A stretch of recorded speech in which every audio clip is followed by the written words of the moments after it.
हकीकत के खबर देने बशीर आया नज़ीर आया, शहंशाह ने जिसके पाओ कदम चूए फकीर आया।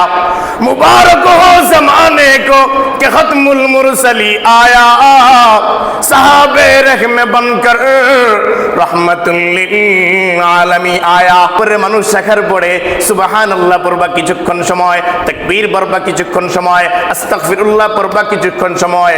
আল্লাহ পাক রব্বুল আলামিন কবরওয়ালাকে মাটি চাপা থেকে হেফাজত করবেন। রাসূল করিম সাল্লাল্লাহু আলাইহি ওয়াসাল্লামের জামানায়, রাসূল করিম সাল্লাল্লাহু আলাইহি ওয়াসাল্লামের জামানায় সাদ ইবনে মুআজ রাদিয়াল্লাহু তাআলা আনহুর মওত হয়ে গেছে।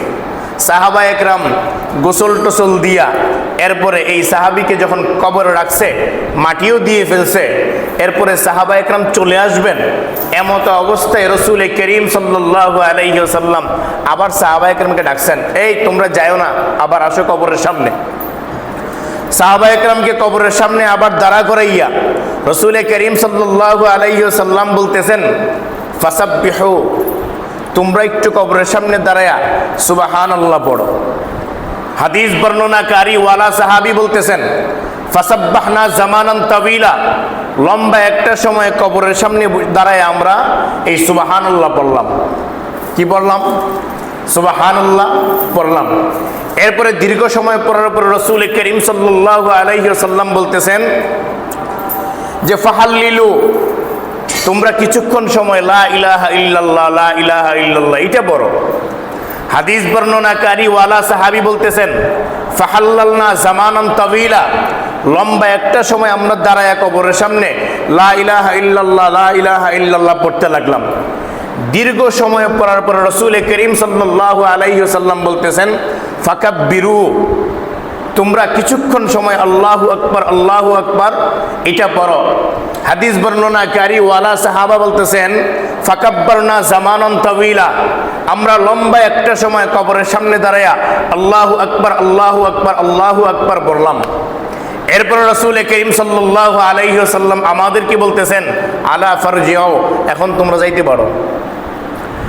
এক সাহাবী দাঁড়ায় গেছেন, ইয়া রাসূলুল্লাহ, আপনার সাথে কত সাহাবা একরামের জানাজা পড়লাম, কত সাহাবা একরামকে কবর দিলাম, ও হাবিব রাসূল, এরপরে কোন সাহাবা একরামের কবরের সামনে দাঁড়াইয়া সুবহানাল্লাহ পড়তে দেখি নাই, তাসবিহ পড়তে দেখি নাই, তাহলিল পড়তে দেখি নাই, আল্লাহু আকবার পড়তে দেখি নাই। ও হাবিব রাসূল, আজকে প্রথম এই আমল করার কারণটা কি জানতে চাই। রাসূল করিম সাল্লাল্লাহু আলাইহি ওয়াসাল্লাম বলেন, ও সাহাবা একরাম, ইন্নী আরা মা লা তারাউন, আল্লাহ পাক রব্বুল আলামিন আমাকে যা দেখায় তোমরা তা দেখো না। কি?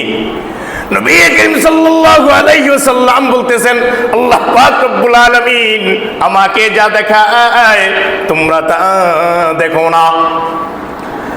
কি দেখলেন নবী করিম সাল্লাল্লাহু আলাইহি ওয়াসাল্লাম? ইন্নী আরা মা লা তারাউন, আল্লাহ আমারে যা দেখায় তোমরা যে তা দেখো না। আমি সাদের কবরের দিকে নজর করলাম, তাকায় দেখি তাখতালিফু আজলাউহু, হাদিসে মিশকাত শরীফের হাদিসের মধ্যে আসছে, কবরের দুই পাশের মাটির চাপ আপনি আমাকে চাপা দিবে। এটা সবচেয়ে কঠিন এক চাপ, যে চাপের কথা বলা হয়েছে হাদিসের মধ্যে। ডান পাশের হাড্ডি বাম পাশে ভেঙে চলে যাবে, বাম পাশের হাড্ডি ভেঙে ডান পাশে চলে যাবে, এভাবে ঢুকে যাবে। আমি তাকায় দেখলাম আমার সাদকে মাটি চাপা দেওয়ার জন্য দুই পাশ থেকে মাটি অগ্রসর হইতেছে।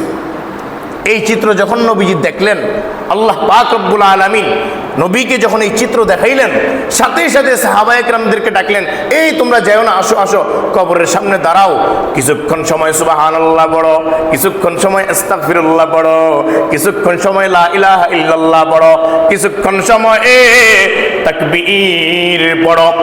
এই আমল করার কারণে আল্লাহ পাক রব্বুল আলামিন আমার সাদের কবর মুবারকটা মাটির জায়গায় আবার মাটি পৌঁছায় দিছে। हकीकत के खबर देने बशीर आया नज़ीर आया, शहंशाह ने जिसके पाओ कदम चूए फकीर आया।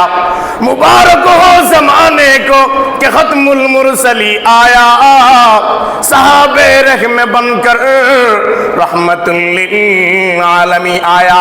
ও কবরে মানুষ শেখার পরে সুবহানাল্লাহ পড়বা কিছুক্ষণ সময়, তাকবীর পড়বা কিছুক্ষণ সময়, আস্তাগফিরুল্লাহ পড়বা কিছুক্ষণ সময়, আল্লাহ পাক রব্বুল আলামিন কবরওয়ালাকে মাটি চাপা থেকে হেফাজত করবে।